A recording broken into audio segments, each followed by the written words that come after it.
on 4K from 88 Films is Jess Franco's Count Dracula. Now, I was really kind of interested in this one because Franco, for me, is a filmmaker who works in exploitation. It's low budget, usually driven by nudity and sex. They can be a little bit wacky. They can eke into kind of subgenres. And I was interested to see what he was going to do with Christopher Lee, whose biggest character, whose biggest screen presence has been Dracula, in an adaptation of Bram Stoker's novel. And it should be said that this is very much a straight adaptation of that. And it's got these wonderful gothic leanings, these great set design, making use of practical locations. He eats all the kind of atmosphere from his limited budget out of these visuals. And it is a kind of slow build, tense film. The shadows of my past remain here. But it doesn't feel like a Jess Franco film.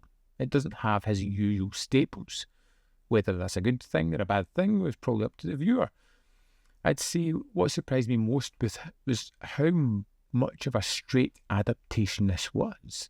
I mean, a little bit of the character Mina is reduced a little, but we get one hell of a great cast in this one.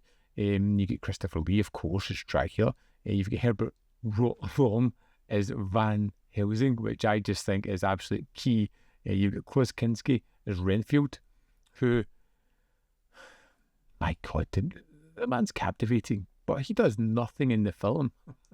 And yet every time he's on screen, it's just wonderful. What's he going to do next? I can quite easily sit and watch Klaus Kinski sit and eat bugs in his padded cell because it's just mesmerising.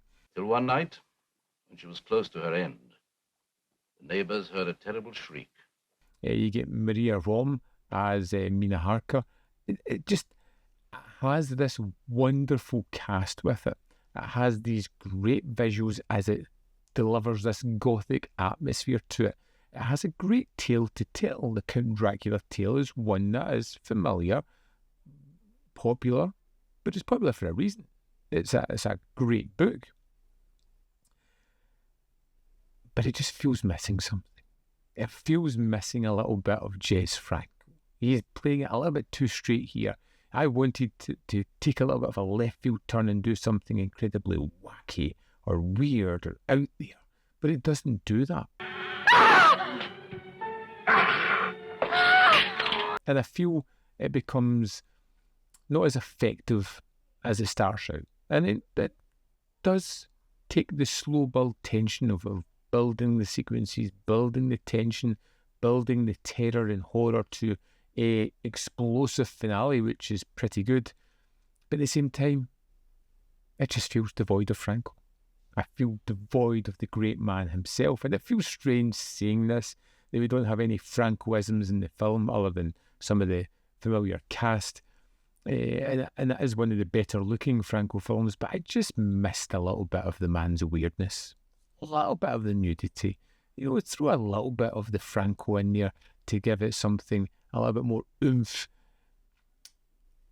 But hey, it's Count Dracula. It's Christopher Lee playing Dracula and giving it a more straightforward performance of the book character. It works. But at its heart, it's just fine. A bit disappointed here. I wanted more. But it's perfectly fine. I'm happy to have seen it.